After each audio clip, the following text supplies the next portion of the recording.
Hola, gente de Reddit. Necesito desahogarme y que me digan si soy el idiota o no. Esto lleva meses cocinándose y anoche hirvió a presión. Mi esposa, 35F, y yo, 37H, llevamos 12 años casados. Los típicos primeros años de película, luego la rutina, los hijos, gemelos de 8 años, las hipotecas y el trabajo absorbente. Soy contador, ella es diseñadora. La pasión se fue diluyendo, pero yo pensé que era lo normal. Éramos un buen equipo, ¿saben? Coordinábamos quién llevaba a los niños al fútbol, pagábamos las cuentas a tiempo y hasta teníamos sexo una vez al mes, más o menos. El problema empezó hace como año y medio. Mi esposa se volvió, tranquila, demasiado tranquila. Ya no me reclamaba por dejar los calcetines tirados, ni se molestaba si llegaba tarde del trabajo. Pensé, genial, al fin maduramos, nada de dramas. Eso fue el primer y más grande error. Ella empezó a construir una vida paralela a la mía,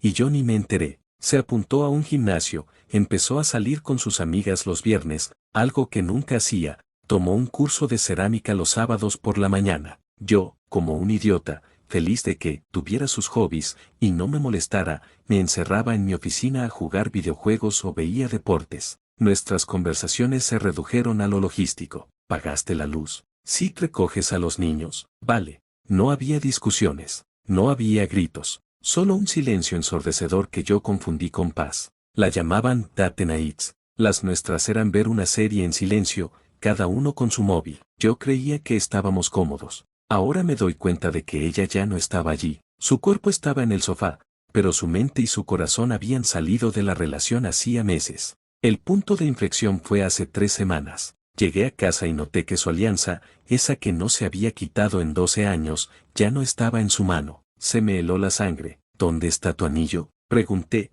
tratando de sonar casual. En el cajón. Respondió sin levantar la vista del libro que leía. ¿Por qué? Porque ya no significa nada. Y siguió leyendo, como si hubiera dicho que hacía calor. Anoche, no pude más. La confronté. Le dije que sentía que nos estábamos distanciando, que tal vez deberíamos ir a terapia de pareja. Ella me miró con una calma que me aterró. No había ira en sus ojos, solo un agotamiento profundo y una certeza absoluta. No, mi nombre. Ya es demasiado tarde para eso. Hace un año que te lo estoy pidiendo sin palabras. Te he estado dando mi silencio como una última oportunidad, y tú lo aceptaste como un regalo. He estado sola en este matrimonio desde hace mucho tiempo. Ya contraté a un abogado. Aquí están los papeles del divorcio. Y ahí estaba, una carpeta marrón sobre la mesa del comedor, entre los restos de la pizza que habíamos cenado. Me desplomé, le rogué, lloré, le dije que lo cambiaría todo, que no sabía que estábamos tan mal.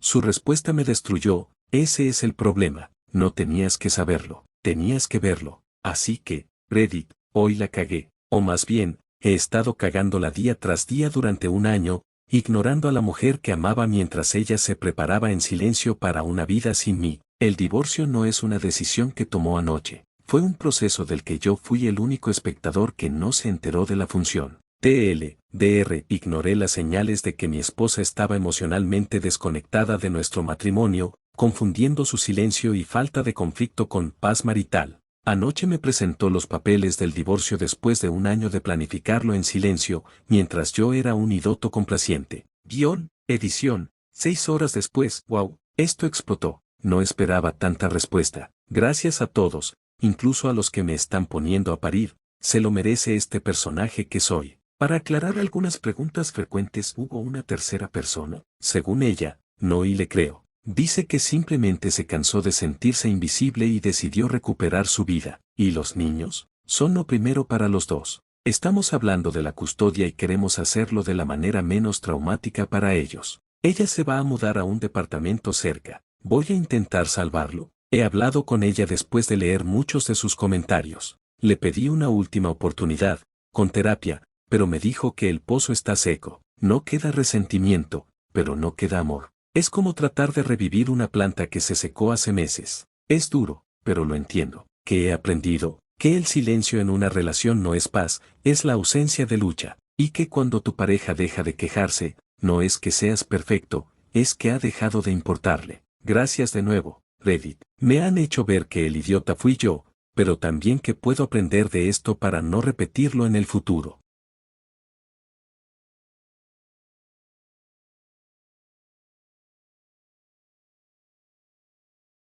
Siempre creí que los finales llegaban con gritos, con portazos, con lágrimas dramáticas en medio de la noche. Pero nuestro matrimonio no murió de un infarto, murió de una larga y silenciosa anemia. Todo empezó con pequeñas claudicaciones. Él, Marcos, empezó a trabajar más tarde, sus cenas fuera de casa se volvieron la norma y no la excepción. Yo, Clara, al principio reclamaba, me sentaba a esperarlo con el plato frío en la mesa y la preocupación mordiéndome por dentro. Pero con el tiempo, una extraña calma se apoderó de mí, dejé de esperarlo, dejé de prepararle cena, dejé de preguntar. Él, por su parte, interpretó mi silencio no como un duelo, sino como una tregua, como si al fin hubiéramos encontrado el equilibrio en la indiferencia. Lo que no sabía era que yo no me estaba rindiendo, me estaba preparando. Empecé a guardar recibos de restaurantes para dos que nunca fueron con clientes, a anotar las horas de sus llegadas, a revisar extractos bancarios y encontrar retiros en efectivo que coincidían con sus reuniones urgentes.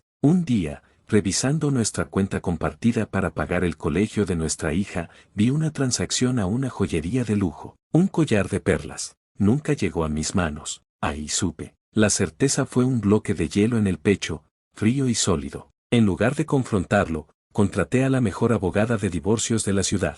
Le entregué todo el dossier que había compilado en secreto, los gastos, los horarios, los patrones. Su consejo fue claro y conciso: no digas nada. Nosotros movemos los hilos desde las sombras. Así lo hice. Durante 3 meses fui la esposa perfecta, la cómplice de su farsa. Mientras él creía que habíamos alcanzado una nueva y cómoda fase de nuestra relación, yo y mi abogada estábamos desmantelando su vida a espaldas suyas. Congelé cuentas, separé activos, reorganicé las inversiones a mi nombre y conseguí la custodia primaria de nuestra hija en base a su ausencia crónica. El día que todo terminó fue un martes cualquiera. Él llegó a casa, se sirvió un whisky como siempre y se sentó en el sofá. En lugar de ignorarlo como solía, me acerqué y puse una carpeta de color beige sobre la mesa de centro. ¿Qué es esto?, preguntó, con una sonrisa confiada. Es nuestro divorcio, dije con una calma que resonó en la habitación como un disparo. Página 5 encontrarás el desglose de los gastos que hiciste con tu amante,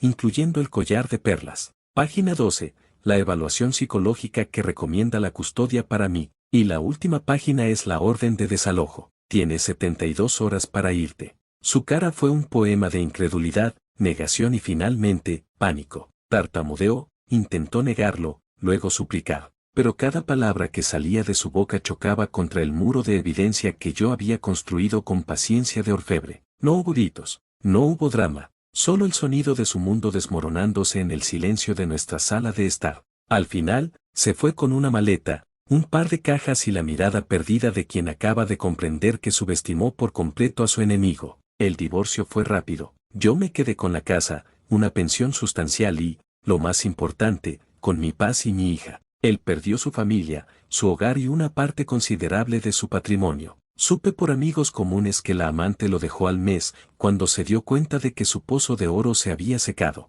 A veces la justicia no llega con un estruendo, sino con el clic silencioso de una cerradura al cerrarse para siempre. Y a veces, el merecido de alguien no es un castigo que infliges, sino la simple y fría consecuencia de sus actos, que tú, simplemente, te encargaste de asegurar que llegara.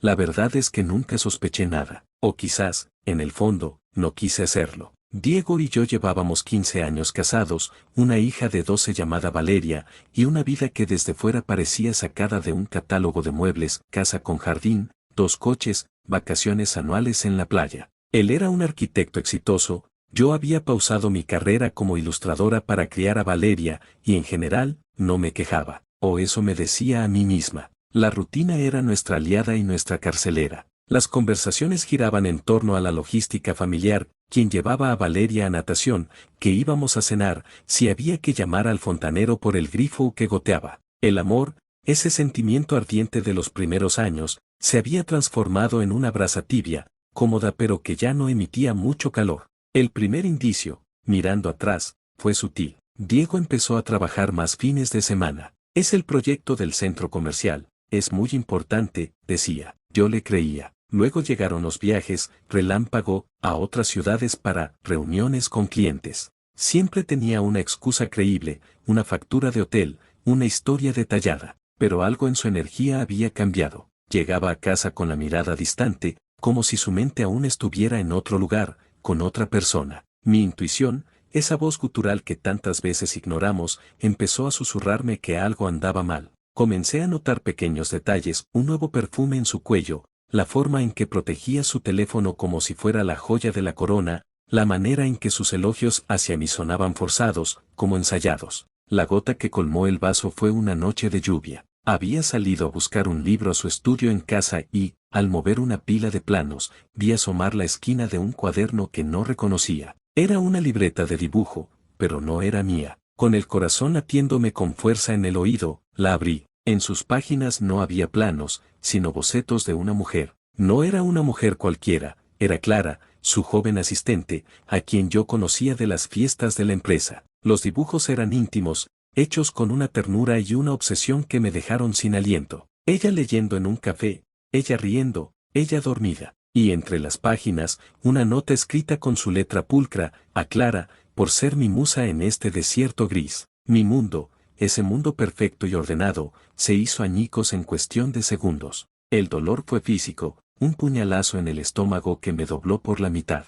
Lloré en silencio, ahogando los sollozos en el ruido de la lluvia contra la ventana. Pero después del dolor, llegó una calma fría y determinada, una furia silenciosa que lo cubría todo. No iba a ser la esposa traicionada que suplica y se desmorona, iba a ser la arquitecta de su propia ruina. Al día siguiente, mientras él se iba a trabajar, con una sonrisa en los labios, yo inicié mi propia obra maestra. Contraté a un detective privado discreto, pagado con dinero que ahorré de la compra semanal. Le di el nombre de Clara y los horarios de Diego. Las pruebas empezaron a llegar, fotos de ellos entrando y saliendo de un apartamento que yo no conocía, extractos de tarjetas de crédito secundarias que él tenía, y de las que yo no sabía nada, mostrando cenas en restaurantes caros y compras en boutiques de lujo. Descubrí que había estado desviando dinero de nuestra cuenta de ahorros conjunta a una cuenta separada a su nombre. Cada descubrimiento era una nueva herida, pero también un ladrillo más en el muro de mi venganza.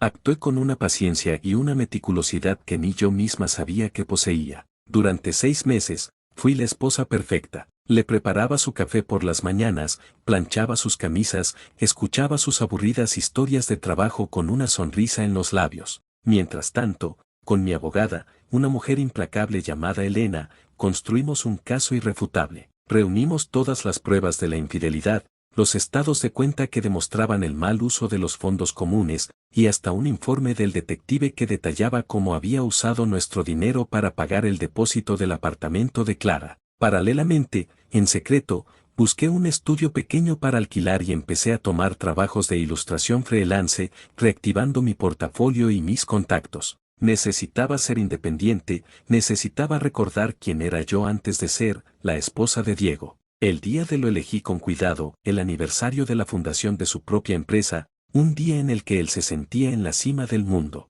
Había una gran cena de gala esa noche. Yo me vestí con un elegante vestido negro, me arreglé el cabello y me puse unas joyas que heredé de mi madre, aquellas que él siempre decía que eran demasiado sencillas. Cuando bajó las escaleras, listo para irse, me miró sorprendido. ¿Te vas a arreglar? Pensé que no te gustaban estos eventos, dijo con un dejo de condescendencia. Hoy es un día especial, respondí con dulzura. Tengo un regalo para ti. Su vanidad floreció en una sonrisa amplia. ¿En serio? ¿Qué es? En lugar de una caja elegante, tomé la carpeta marrón que estaba escondida detrás de un cojín del sofá y se la extendí. Abrilo, dije, manteniendo la sonrisa. La abrió, confiado. Su sonrisa se congeló, se desvaneció y fue reemplazada por una mueca de confusión y luego de horror. Eran los papeles de la demanda de divorcio. ¿Qué? ¿Qué es esto? Camila, tartamudeó. Es nuestro divorcio, Diego, por adulterio y malversación de fondos conyugales.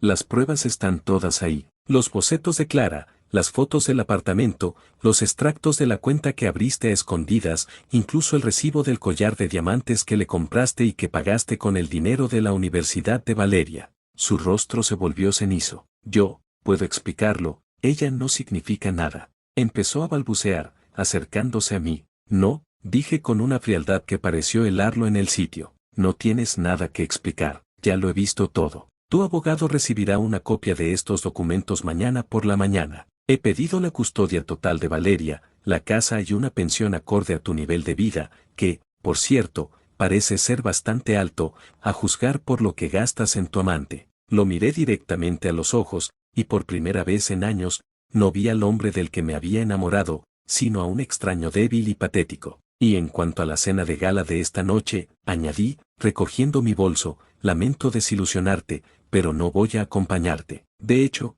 tengo una cita con el periodista de la revista de negocios que te iba a entrevistar mañana. Creo que le va a interesar más la historia de cómo un arquitecto de renombre financia una doble vida con el dinero de su familia. La expresión de pánico absoluto en su cara fue más satisfactoria que cualquier grito o lágrima. Él había quebrado nuestro matrimonio, pero yo había demolido el pedestal sobre el que se sostenía su ego. El divorcio fue rápido y brutal para él. Perdió la custodia de Valeria, tuvo que venderse su parte de la empresa para pagarme la liquidación, y el artículo del periodista, aunque no lo mencionaba directamente, sembró dudas sobre su ética profesional, costándole varios clientes importantes. Aprendí que la venganza no siempre es un estallido de ira, a veces es un fuego lento que quema desde dentro, que calcina los cimientos de la mentira hasta que solo queda la verdad, desnuda e implacable. Y al final, entre las cenizas de lo que fuimos, no solo encontré justicia, sino que redescubrí a la mujer fuerte que siempre había estado allí, esperando su momento para volver a dibujar su propia vida.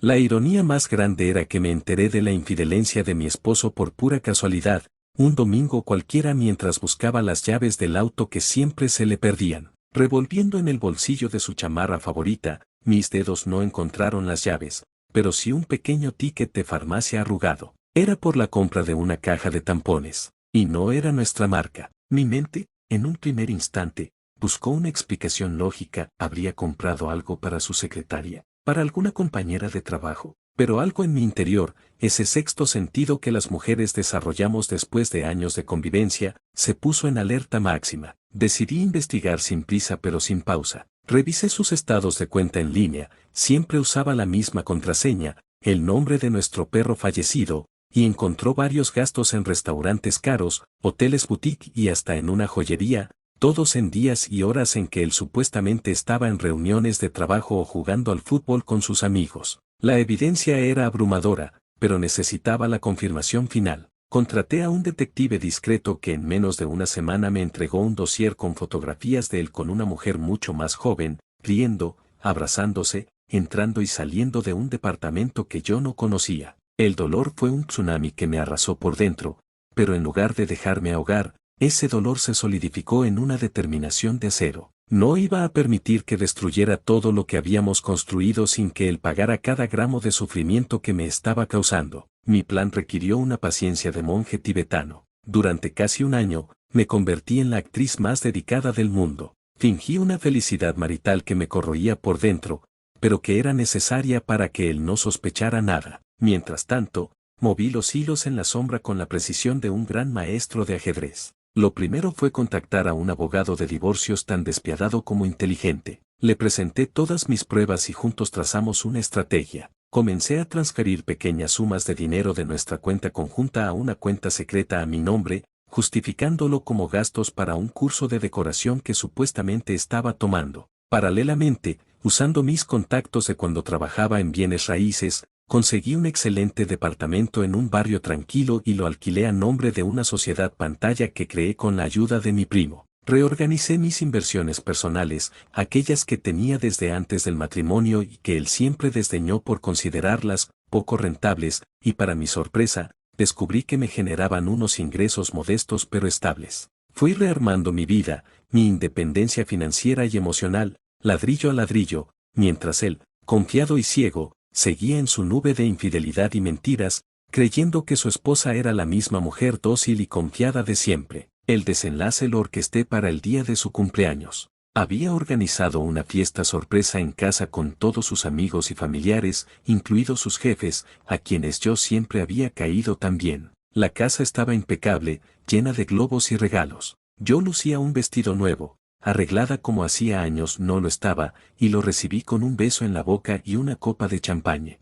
Él estaba eufórico, rodeado de la admiración de todos, sintiéndose el rey del mundo. Justo cuando soplaba las velas de la torta, sonó el timbre. Fui yo quien abrió la puerta. Era un mensajero con un paquete certificado. Para el señor Eduardo Gómez, dije en voz alta, con una dulzura que goteaba ironía, y se lo llevé en medio de los vítores. Ábrelo, coreaba la gente. Él, sonrojado y feliz, rompió el envoltorio frente a todos. Su sonrisa se congeló, luego se desvaneció, y un sudor frío perló su frente. Dentro no había un regalo, sino una carpeta con los documentos de la demanda de divorcio, junto con una selección de las fotos más comprometedoras con su amante y un resumen de los gastos que había hecho con el dinero de ambos. El silencio en la sala fue absoluto, roto solo por el sonido de la carpeta cayendo al suelo. Lo miré a los ojos, y por primera vez en mucho tiempo, no disimulé el desprecio y la furia que sentía. «Feliz cumpleaños,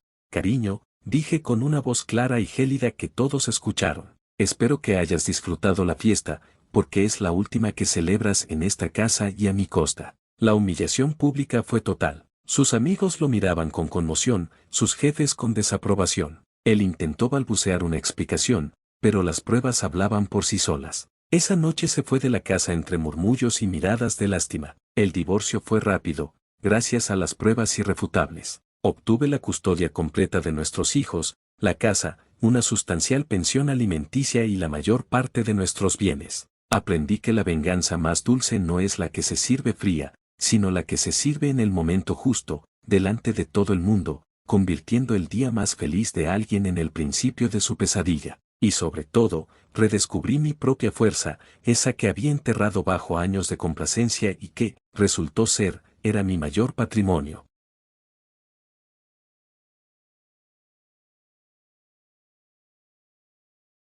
Lo que comenzó como un hormigueo sordo de sospecha en la base de mi cráneo se convirtió, en el lapso de un año, en la certeza más devastadora y, paradójicamente, en la llave de mi liberación. Mi nombre es Elena, y durante 18 años fui la esposa de Alejandro, un cirujano plástico de renombre cuyo ego crecía en proporción directa a su cuenta bancaria. Nuestro matrimonio era una vitrina impecable, cenas de gala, coches de lujo, una mansión en la zona más exclusiva de la ciudad. Yo era el accesorio perfecto, la esposa decorativa que sabía sonreír con elegancia, organizar las fiestas más memorables y criar a nuestros dos hijos, Sofía y Daniel, con una dedicación que rayaba en lo obsesivo. Había abandonado mi prometedora carrera como restauradora de arte para apoyar la suya, un sacrificio que él mencionaba con condescendencia en las reuniones, como si hubiera rescatado a un pajarito herido. La primera grieta apareció con un cambio de perfume. Alejandro siempre usaba una colonia amaderada y severa que yo le compraba cada Navidad. De repente, empezó a oler a algo más fresco, más juvenil, con notas cítricas que no encajaban con su personalidad. Luego llegaron los horarios cambiantes, las llamadas que cortaba si yo entraba en la habitación, el modo en que su mirada se desviaba de la mía con una frecuencia inquietante. Mi intuición, adormecida por años de complacencia, despertó de su letargo con la ferocidad de una leona. Comencé a observar, a escuchar, a conectar puntos casi imperceptibles. Un recibo de un restaurante francés escondido en la guantera de su auto, una reserva para dos en un balneario de lujo que, se le había olvidado, mencionar, la aparición de una segunda línea en su teléfono que él explicó como necesaria para separar la vida personal de la profesional. La confirmación absoluta llegó de la manera más mundana. Mientras ayudaba a Daniel con un proyecto escolar, necesitábamos imprimir unas fotos. Usé la laptop de Alejandro, que por una vez había dejado desbloqueada. Al abrir el navegador, una pestaña mostró su cuenta de correo personal abierta. No fue un correo explícito lo que encontré, sino una conversación con su contador donde discutían la compra de un departamento a nombre de una tal Lucía Ríos.